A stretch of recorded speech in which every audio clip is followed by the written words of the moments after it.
Hello friend, welcome to वाटाला. आजच्या गोष्टीचं नाव आहे हुशार शेतकरी. एका गावात एक शेतकरी राहत होता. त्या शेतकऱ्याला प्राणी पाळायला खूप आवडत असे. त्या शेतकऱ्याजवळ शेळी, सिंह, मेंढ्या, गाय अशा प्रकारचे अनेक प्राणी होते. त्या शेतकऱ्याच्या घराजवळ एक नदी होती. एके दिवशी शेतकरी शेतातून येत असताना त्याच्याकडे शेळी, सिंह आणि गवताची पेंडी असते. परंतु त्या दिवशी नदीला पूर आलेला असतो. त्या शेतकऱ्याला काही सुचत नाही. नदी किनारी उभं राहून तो विचार करू लागतो.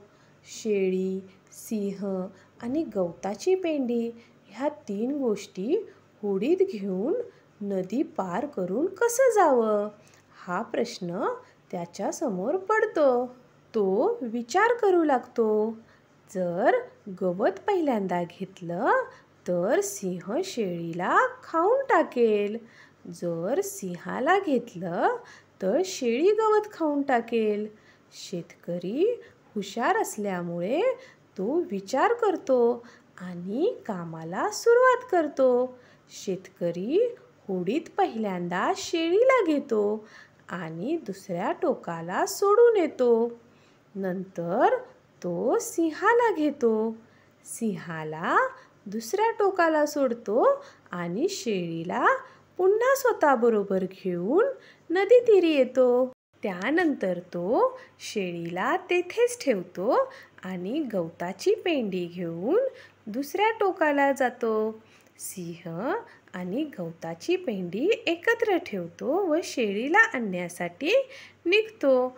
अशा प्रकारे शेतकरी हुशार असल्यामुळे शेळी, सिंह आणि गवताची पेंडी घेऊन सुखरूप आपल्या घरी पोचतो.